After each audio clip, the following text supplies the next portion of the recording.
téléphone, application histoire d'horreur. Vous savez ce que ça veut dire? Ça veut dire qu'aujourd'hui, les petits potes, enfin la team qui court, aujourd'hui on va se faire, on va se raconter des histoires d'horreur. Donc laquelle je pourrais prendre? Celle-là, démon, elle a l'air bien là.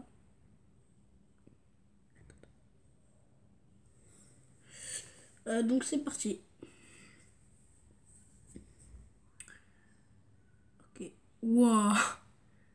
Le puits, partie 2. Non, je m'en fous, moi je veux.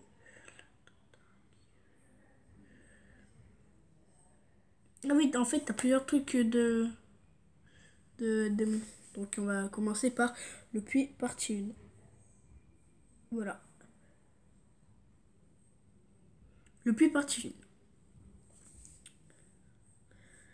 1. Donc je vous afficherai le texte juste ici. Je ne pus me résoudre à quitter ce lieu et de fixer le trou de ce puits sans fond. Déjà, ça vous annonce la couleur. Enfin, pas maintenant, mais bon. Chaque fois, c'est pareil. Dès lors que je m'en vais rendre visite à ma tante, je ne peux m'empêcher d'être attiré vers ce puits, au beau milieu de la clairière qui ne mène nulle part, si ce n'est vers une vaste étendue de champs. Je ne saurais dire ce qu'il y a au-delà de ces champs. Ma tante refuse que je m'y aventure. Du haut de mes 9 ans, cela peut se comprendre. Déjà que je ne devrais pas être ici, je parviens toujours à échapper à la vigilance de ma tante et de mes parents. Lorsqu'ils viennent lui rendre visite. Ou bien peut-être me... Attends, 30 secondes les potes. Ça a coupé. Ou peut-être me laisse-t-il faire et qu'il ne me dise rien.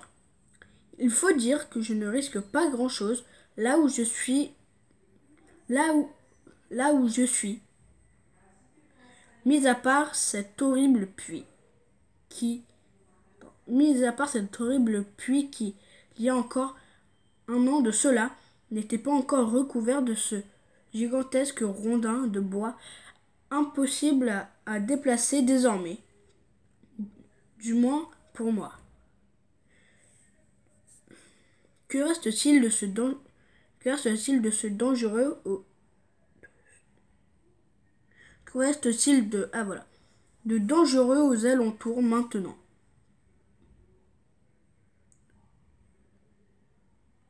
J'ai encore ces souvenirs lorsque le puits était dégagé. J'aurais juré entendre la voix d'une petite fille. On aurait dit qu'elle pleurait. Après mûre réflexion, peut-être est-ce que cela raison pour laquelle je me sens comme happé par cet endroit. Que pouvait-il y avoir dans ce puits de si loin que mes souvenirs puissent remonter? J'en ai toujours eu peur. Entre ses couleurs sinistres et son état insalubre. Au point noir, non négligeable, au beau milieu d'un paysage féerique, quelque chose clochait. Ma tante affirmait que je me faisais des films. Ce serait de mon âge, comme me disent mes parents. Mais la vérité me semble bien plus sombre que ce qu'ils ne laissaient entendre.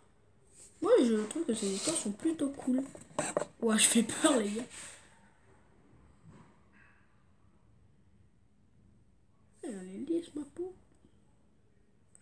Merde, mon téléphone s'éteint. Ça entend.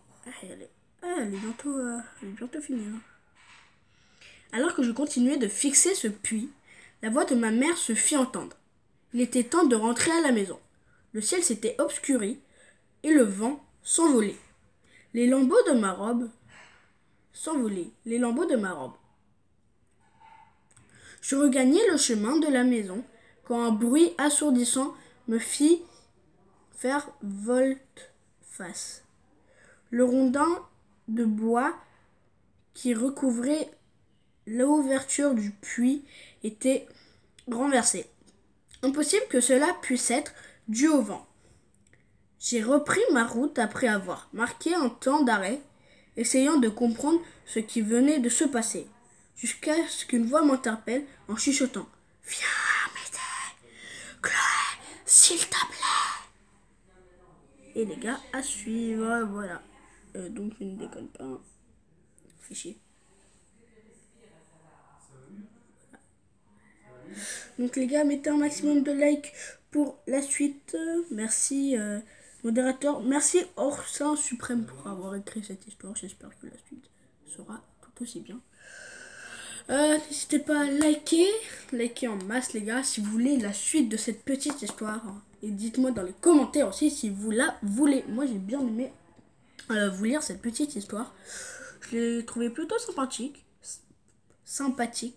Et moi je vous dis ciao pour la prochaine partie.